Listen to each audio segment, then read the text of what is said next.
नमस्कार दोस्तों, स्वागत है आपका हमारे YouTube channel your legal rights में। मैं हूं एडवोकेट विश्वनाथ चौधरी। दोस्तों, आज हम बात करेंगे बार काउंसिल ऑफ इंडिया की। उसके अंदर विवाद चल रहा है किसको लेके, एग्ज़ाम को। कौन सा? AIBE यानी ऑल इंडिया बार एग्जामिनेशन। मामला पेंडिंग है सुप्रीम कोर्ट के अंदर। कुछ वकील साथियों ने इस एग्ज़ाम की वैधता को चैलेंज किया है कि ये जो एग्ज़ाम है अवैध है, ये होना ही नहीं चाहिए। इसमें बार काउंसिल का एक अलग तर्क है कि हम एडवोकेट की क्वालिटी को इम्प्रूव कर रहे हैं। इससे पढ़ के अगर एग्ज़ाम दिया जाएगा तो एडवोकेट की क्वालिटी इम्प्रूव होगी, उनके स्किल्स डेवलप्ड होंगे, इसलिए हमने इस एग्ज़ाम को कंडक्ट कराया हुआ है। लेकिन ये सारा मामला है क्या? सुप्रीम कोर्ट के अंदर मामला विचाराधीन है। क्या फैसला आएगा वो भी हमें पता है, लेकिन मामला सारा जो है वो भ्रष्टाचार का है। अब कैसा भ्रष्टाचार है वो हम आपको विद डॉक्यूमेंट्स दिखाएंगे, विद RTI के सबूत के साथ दिखाएंगे। ये एक लिफाफा है बार काउंसिल ऑफ इंडिया ने खुद जवाब दिया है हमारे सवालों का। 2019 के अंदर मैंने एक RTI लगाई थी, वो हमारी ये रही RTI। 3 सवाल पूछे थे इसमें हमने बार काउंसिल ऑफ इंडिया से। पहला सवाल यह है कि सन 2010 से लेकर 2019 तक ऑल इंडिया बार एग्जामिनेशन में कितने विद्यार्थियों ने परीक्षा दी, उन परीक्षा विद्यार्थियों की संख्या बताई जाए। दूसरा सवाल 2010 से लेकर 2019 तक ऑल इंडिया बार एग्जामिनेशन में बार काउंसिल ऑफ इंडिया द्वारा परीक्षा के संदर्भ में विद्यार्थियों से कितनी फीस वसूली गई, उसकी जानकारी दी जाए। तीसरा सवाल यह है कि बार काउंसिल ऑफ इंडिया के द्वारा कितने अधिवक्ताओं को किसी भी वेलफेयर के तहत लाभान्वित किया गया, अधिवक्ताओं की सूची प्रदान की जाए। 13 फरवरी 2019 को ये RTI भेजी थी बार काउंसिल ऑफ इंडिया में। विश्वेंद्र अत्री, एडवोकेट। इसका जवाब आता है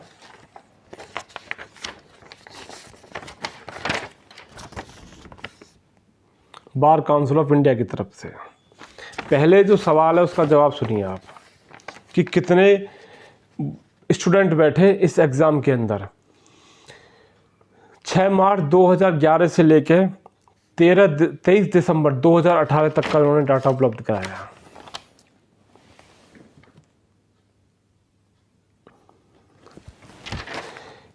इन सबको जोड़ने के बाद जो टोटल संख्या आई वो आई 4,21,000। यानी 2011 से लेकर 2018 तक 4,21,000 लोगों ने इस परीक्षा में भाग लिया, यानी पेपर अटेम्प्ट किया।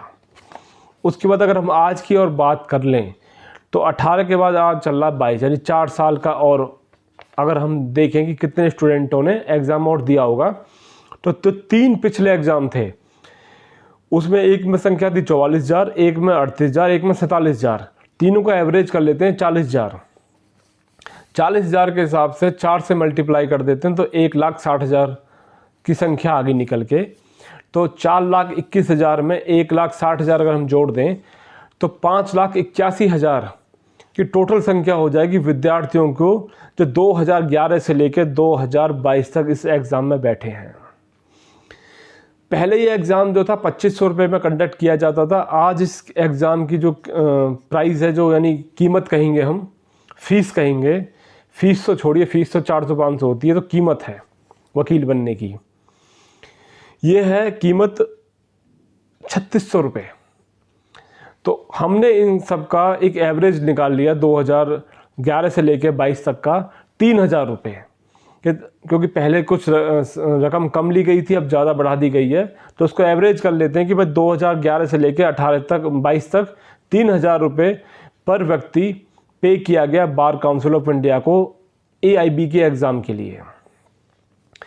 दोस्तों, अगर 5,81,000 को 3,000 से मल्टीप्लाई करें तो अमाउंट निकल के आता है, वो आप सोच नहीं सकते।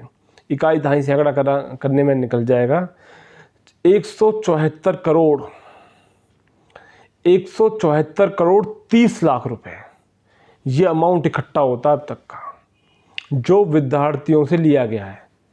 खर्चा भी हुआ होगा, ऐसी बात नहीं है, ये नहीं है कि भाई सारा पैसा एग्ज़ाम में ही चला गया, मतलब कुछ खर्च भी हुआ है, लेकिन जो अमाउंट इकट्ठा हुआ है वो 174 करोड़, बहुत बड़ा अमाउंट होता है 174 करोड़।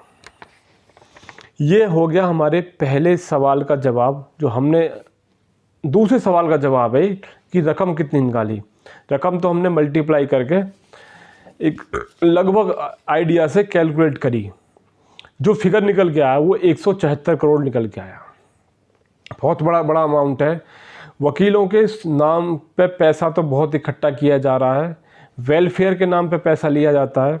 हरियाणा पंजाब के अंदर आप कोई भी नया वकालतनामा फाइल करोगे तो 25 रुपये की उस पर bar council of Punjab and Haryana की टिकट लगाओगे आप, 25 रुपये की। पंजाब और हरियाणा के अंदर 22 डिस्ट्रिक्ट मिलाकर 44 डिस्ट्रिक्ट बनते हैं, और 44 डिस्ट्रिक्टों में अगर एक डिस्ट्रिक्ट की बात करें छोटे बड़े को मिला के, तो एवरेज के तौर पे 1000 वकालतनामे एक डिस्ट्रिक्ट के अंदर फाइल हो जाते हैं।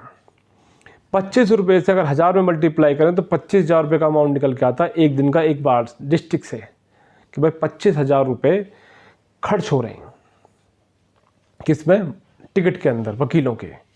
और वकीलों को उस चीज़ में क्या मिल रहा है, वकीलों के लिए किसी भी तरह की कोई वेलफेयर की सुविधा नहीं है।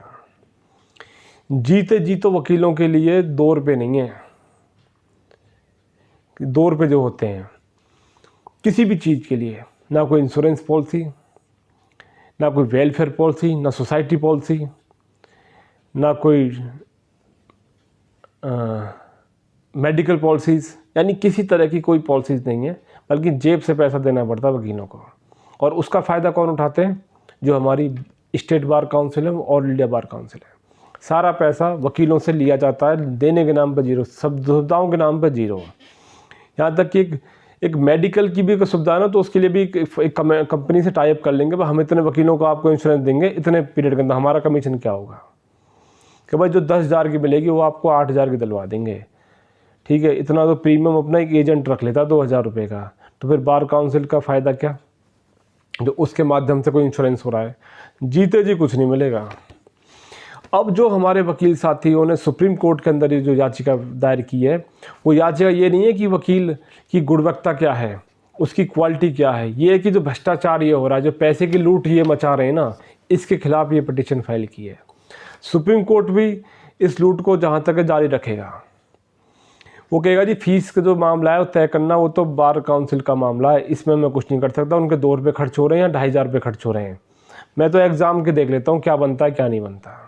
क्या 2010 से पहले क्या इस देश के अंदर वकील नहीं थे?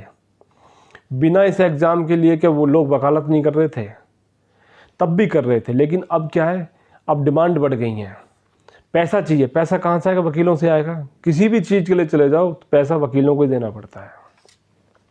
अब रही बात वेलफेयर की, कि वकीलों का कितना वेलफेयर कर दिया इन स्टेट बार काउंसिलों ने और ऑल इंडिया बार काउंसिल ने, उसका जवाब भी लिखित में।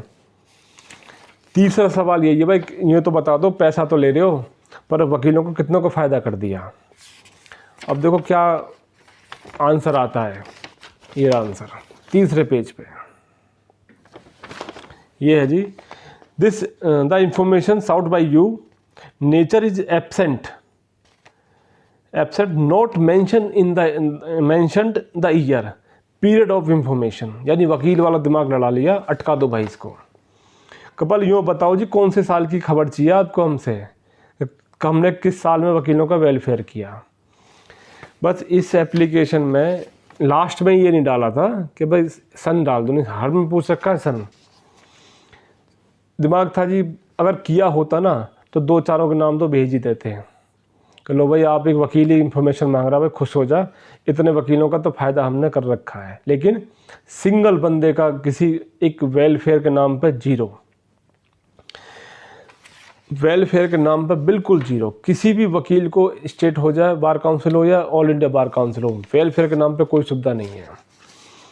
डिस्ट्रिक्टों के अंदर जो बार एसोसिएशन करते हैं अपने लेवल पे वकीलों से फंड इकट्ठा करके, हम अगर डिस्ट्रिक्ट के अंदर ही अगर हम फंड इकट्ठा करके अपने वेलफेयर के लिए काम कर रहे हैं तो इतना पैसा हम इन बॉडीज़ को क्यों दें। इसीलिए ये जो वकील साहब हैं हमारे, इन्होंने याचिका की है कि भाई अब तो ये लूट बंद करवा दो, पर ये लूट चालू रहेगी, बंद होने वाली नहीं है। सुप्रीम कोर्ट का जो फैसला है वो ऑल इंडिया बार काउंसिल के फेवर में ही जाएगा।